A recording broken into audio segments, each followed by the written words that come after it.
Mike Grier met with the media today. What did we learn heading into Friday's draft?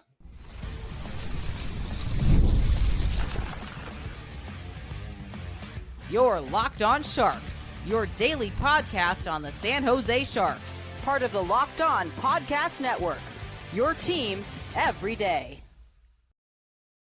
Hello, welcome to Locked On Sharks, the premier hockey podcast covering your favorite team in the Bay Area. My name is JD Young, caretaker at the Reef, also the co-host of Locked On NHL. I want to thank you for making Locked On Sharks your first listen.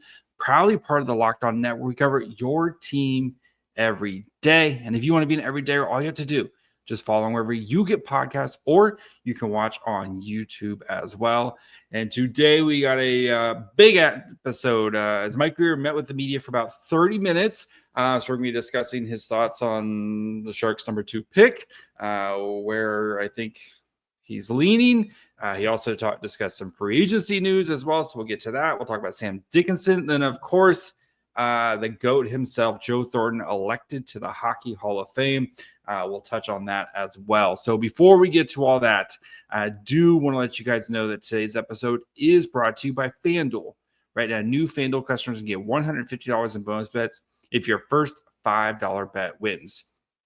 So let's start with, of course, Mike Grier meeting with the media. And we all are waiting to see what Greer does with the number 2 pick in Friday's draft. I'm still very much in the Misa. I think it's going to be Misa. But, we actually heard from Greer, and he was asked on, kind of what the Sharks are looking for as they continue to kind of build this up. I think this question was from Max Miller. So as per usual, I do have the clips from the Sharks availability. Thank you to the San Jose Sharks for supplying them for us. But here is Mike Grier on his thoughts on kind of the Sharks' identity and what they're looking for in prospects. We kind of call it the identity of a Shark, and things that we believe in make players have success in the National Hockey League. And, we realize at the same time this is a draft and these are 17, 18-year-old kids, that not all these kids are going to play. But, we're looking for kids who are competitive, smart, hard to play against, obviously skill. The skill players stick out. When you look at, Luca Cagnani, he might maybe not fit what, a lot of people see, or some of the other defensemen we've drafted as size-wise, but, the talent and the IQ are super high. And so, we're just looking for good hockey players, but, if they're smart and competitive, I think that kind of, those are kind of things that we kind of gravitate towards. First, shout out to our boy Luca Cagnoni Hive Rise up right now. Getting a shout out there. But what we've kind of noticed, right, that compete, right, high skill players, smart players, like we've seen this trend from Mike Grier and what he wants this kind of next Sharks group to look like. And again, like, I think there's an obvious choice when it comes to these top 2 picks, especially if that is what you're looking for. So Shang Peng asked Greer on his thoughts on both Michael Misa and Frondell. So we'll start with Misa, and then we'll listen to the Frondell clip here. And again, try to see what clues we can gather to see if Greer is leaning one way or the other. So here's Mike Greer's thoughts on Michael Misa. Really nice kid. Smart. I think he knows the game and knows what his strengths and weaknesses are. Really bright. The interview was great. Dinner was went really well. Really enjoyed getting to know the personal side of him. But I think he's a worker. He's a serious kid who's serious about hockey, serious about doing whatever he feels that he needs to do to play in the NHL and be successful in the NHL. So he's an impressive kid. The season spoke for itself. Very talented, two-way game, dual threat, shooter, passer, scorer. Really good on the PK, plays both ends. And, we obviously saw him a lot with Igor there. So Yeah, talented player and a nice person as well. All right. Couple things, right? You took skill. You mentioned the word skill. You heard about the compete, right? Playing in all three zones, playing on the PK. His ability to whatever kind of the team needed. Again, just little things. We're definitely trying to connect dots here. So Anton Frondell, here's what he had to say on Frondell. I had a real good interview with him. Really, kind of an outgoing kid. I think he's detail oriented. He was kind of has a personality that it's kind of excitable and like to talk hockey with us. Big kid, he's physical, can really shoot the puck, can play center and wing. He's wants to play a 200-foot game. Yeah, just a really good player. He's last year in February when Hagens and Iserman and those guys were in the tournament in February, I thought he was the best player as an underager. And then this year, people kind of knock him for his U18 performance, but you got to give the kid credit. He went on a long playoff run, won a championship, and literally that night was on a plane to come over and play with his team in Sweden because he wanted to see that through with his age group. So another impressive kid, good hockey player. So yeah, it was good to get to know him a little bit. All right. Again, you heard more about kind of the physical attributes with Frondell, right? And you did hear about, the good, plays hard, 200-foot game, can play center or wing. And he did, talk about how the competitiveness, right, of committing to a player or committing to something, right, which is something that Frondell, right, literally wins the championship on a plane to North America that night to play with Team Sweden, competitive kid. But again, if you go to what Greer said of, right, we want skill, we want competitiveness, we want it's hard for me to look at both those players, especially with the Greer, what he's looking for in players. Misa is just a more skilled player, right?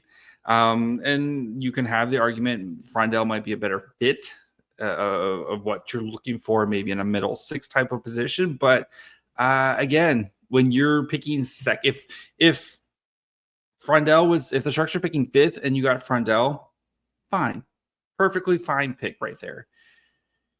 You're picking second, and you should swing for which player is going to have the most upside, which player is just going to be the best player, because you don't know how the fit is going to be, right? We talked about it the other day, but still, you feel like Macklin Celebrini is going to be your 1C of the future, right? And a budding superstar. You don't know what Will Smith's going to be. We think Will Smith's going to be really good. Is he going to be a wing? Is he going to be a center? Maybe. You feel pretty good about William Eklund, right? William Eklund's established himself as a top six winger. Maybe Chernyshov continues his growth. Maybe Quentin Musty continues his growth. I would rather just, again, as Wu-Tang Clan once said, you got to diversify your bonds. And yes, there's a lot of similarities between Celebrini and Misa. Cool, man. I know Mike Grier said you don't want a hockey team made up of 12 Celebrinis or 12 Will Smiths or whatever. I would argue I'd love to have 12 Celebrinis on my team, because he's that special type of player where he's going to do whatever role he's asked to do, and he's going to do it very well. And I'm not saying Michael Misa is Macklin Celebrini. Macklin Celebrini is a very special player, right? And I think we saw that last year, just how special of a player he is going to be. But again, Misa, I think, has got that, whatever you need me to do. You need me to go play on the PK? Cool, I'll play on the PK, and I will put up the most points in the OHL on the penalty kill. You need me to go score a bajillion goals? Cool, I can do that too. You need me to drive play. You need me to be a setup man because of some of the other players on my line. I could do that as well. You need me to play wing. I could do that. You need me to play center. I just think his flexibility. And again, this is nothing against Frondell. Like, I think Frondell's going to be a good player. I just think Frondell, like, he's more of a straight line player. I think Misa provides you more flexibility in a much more dynamic player. And again, you're picking number two. That's what you're looking for, right? You're looking for that special player. And I think Michael Misa is a special player. So we're going to talk about Sam Dickinson, who it sounds like Dickinson at least is going to get a shot to play with the Sharks next year. So we'll talk about that. We'll talk about some free agency stuff, and then we'll get to Joe Thornton here in just 1 minute. Guys, you've probably heard of Viagra or Cialis. Maybe you've even tried them. But if you're looking for something beyond the usual pill, it's time to be Rougette ready. Rougette Ready is the next-gen prescription treatment designed to amplify arousal in the brain and boost blood flow. Unlike the usual pills that could take hours, Rougette as 3-in-1 formula dissolves under your tongue and kicks in fast, on average in 15 minutes. Effects can last up to 36 hours. You can stay confident and in control when the moment is right. If traditional options haven't worked, Rougette might be the answer. Over 150,000 men have already made the switch. So head over to Rougette.com/LockedOnNHL and use code LockedOnNHL to get 15% off today. That's RUGIET.com/LockedOnNHL and use promo code LockedOnNHL for 15% off. Individual results may vary with prescription treatment. Compounded drugs are permitted to be prescribed under federal law, but not FDA approved, and do not undergo FDA safety, effectiveness, or manufacturing review. Please visit the Rougette website for full safety information. All right, before we continue, we talk about Sam Dickinson and free agency. Do, of course, want to thank you for making Locked On Sharks your first listen. If you haven't yet, perfect time to subscribe. Of course, we have the draft on Friday. I am leaving for LA Wednesday night, so your Wednesday night, Thursday episode might be a tad late as I get into LA. So we'll be there for Thursday, Friday, Saturday. So plenty of great content coming your way. You'll hear directly from the newest San Jose Sharks players. So make sure you follow along wherever you get podcasts. And of course, you can watch on YouTube as well. All right. Sam Dickinson, pretty good year this year. I asked Mike Grier about Sam Dickinson and kind of what the plan is with him. And here's what he had to say. I mean, Sam is, had a dominant year, was great in the playoffs. I don't know how much more he has left to prove at the junior level. It's been 3 years there of good hockey, and the last 2 years he's been really, really good. So yeah, I mean, it's up to him as it is with all these other young players. Same with Chernyshov and Musty and Graf and the guys like this. It's up to them to put the work in this summer. Prepare, train, come in bigger, stronger, faster, and kind of force our hand. But we'll give him every opportunity, but we're not just going to hand it to him. He's got to earn it. He's got to earn his ice time up here and earn his roster spot if that's what happens. I don't know what else he can prove at the junior level. Yeah, man, Sam Dickinson. I think he gets his 9 games, and I think he gets a lot more than 9 games because, like you heard from Greer, I don't know.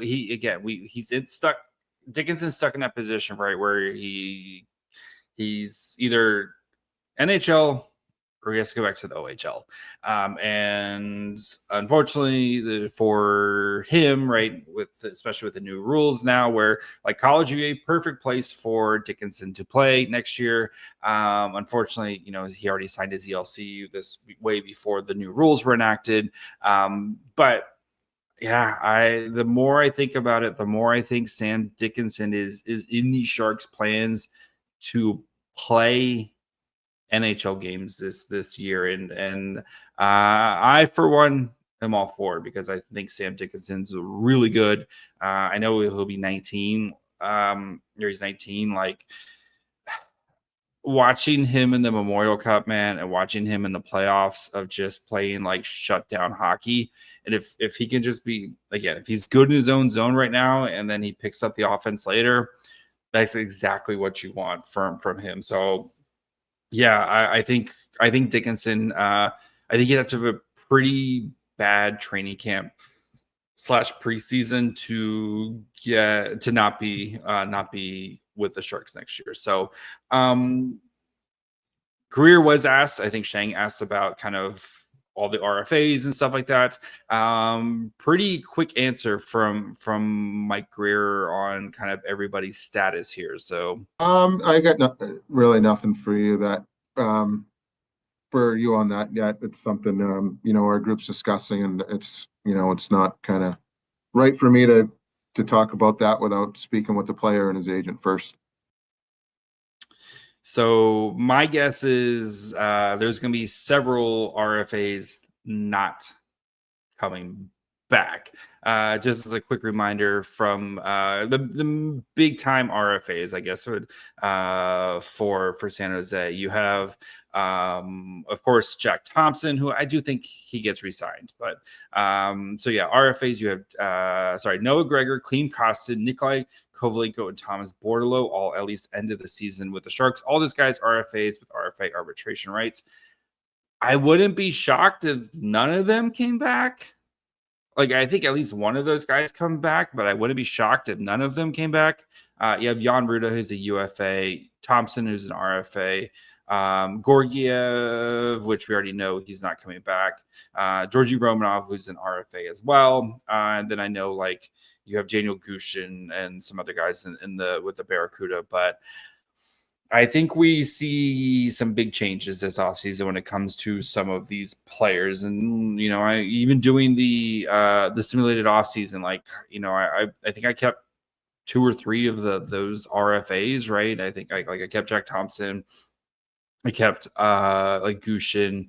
I kept Kovalenko, but even Kovalenko, I was kind of wish he was kind of my last man on the roster type of performance. So, but yeah, wouldn't be surprised we see some big changes there. As for kind of what Greer was asked what he needed to fix, the biggest thing he needed to fix, and he said, "Did you see the team last year? It was like you watched. It was really funny. He basically was like everything. Like we need everything. Did you watch the games last year?" But what kind of he was asked by Greg Wachowski Wachinski. Sorry, I always mess up his name. Anyway, from ESPN, kind of on the blue line, especially because there's so many guys who are, all the guys are entering the last year of their deals. So he was asked if he was going to try to improve the blue line first. Let's hear what Mike Grier has to say.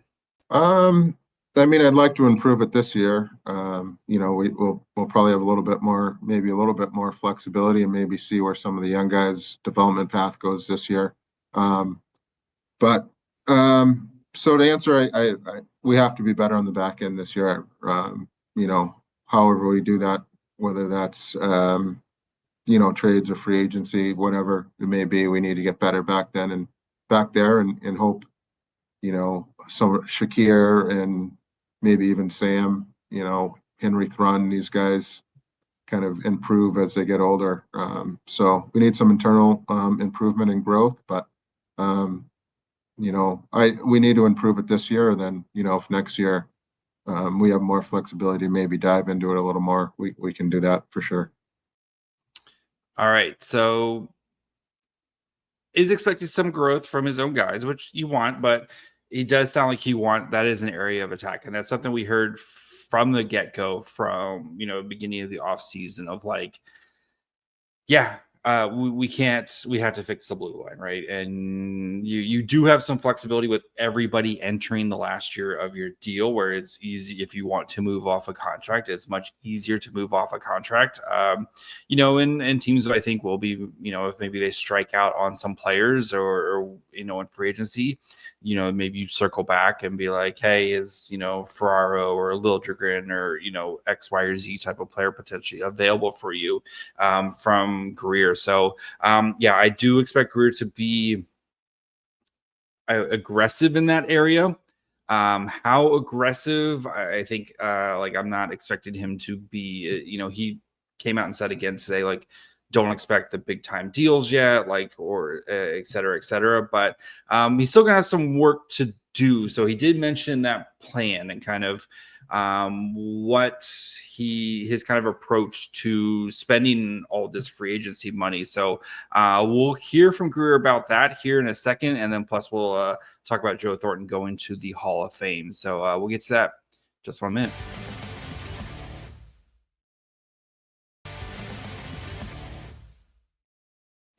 All right. I do want to thank you, of course, for making a Locked On Sharks your first listen. For your second listen, go ahead and check out the Locked On NHL podcast. We know there's no offseason, and right now we're in the busiest time of the year. We have draft this weekend. We have free agency next week. Plenty of great stuff. So make sure you're checking out Locked On NHL to bring you the daily league-wide stories that matter the most with local coverage you love from Locked On. Find Locked On NHL on YouTube, wherever you listen to podcast. Okay, so Greer, I know a very popular theory of for the Sharks to potentially get to the cap floor is to take on a contract like a Carey Price or take on a IR type of contract to kind of get there. And I asked Greer about this, and here's what he had to say about it. I would say the focus is more to try and improve the roster.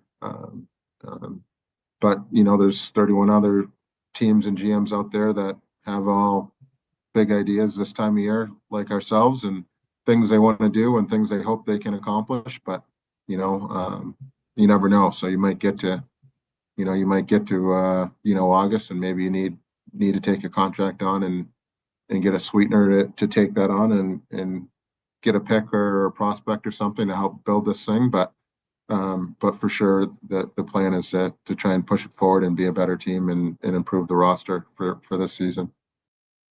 So, yes, I think that's going to be his last kind of break glass in case of emergency. We have to take on a bad contract or take on a IR type of contract. I do think Greer, again, is going to be aggressive, but I think we're going to see kind of like what I proposed in my simulated offseason of 3 to 4 year deals, right? Try to just kind of raise the floor and give your young prospects a bar to surpass, right? And if Quint Musty or Chernyshov or prospect X, Y, or Z, if they are good enough to take a job from one of these veterans, then they're good enough to take a job from one of these veterans. Like Greer said, we're not just going to hand these young players jobs, but the roster, Greer wants to make a jump of, again, not being the worst team in the league. I think kind of we model, right, that Anaheim Ducks type of jump of, Can you be picking 8th or 9th or 10th next year? And I do think the road is there. And with, again, the most cap space in the league, you have to spend at least 20 million of it just to kind of comfortably get to the cap floor. I do think the Sharks will be able to do that. And I think Greer is going to be trying to thread this needle of not signing long-term deals to older players. He specifically said guys in their 20s, early 30s, I'm not interested in giving 7-year deals to. Could he also be lying? 100%, right? We are in lying season, but I do tend to believe he's not just going to just hand out, a 7-year deal to some random, kind of third line type of player. I think he will hand out one of those deals to a player worthy of it. Mitch Marner, whomever, I think that's where, we'll figure out if he eventually does it or not. But yeah, I think they're going to try to kind of make some moderate steps with that gives them flexibility to allow their younger players to eventually kind of grow into their roles. So, but yeah. Before we go, though, we got to touch on Joe Thornton, who, of course, first ballot Hall of Famer. Joe, what a month.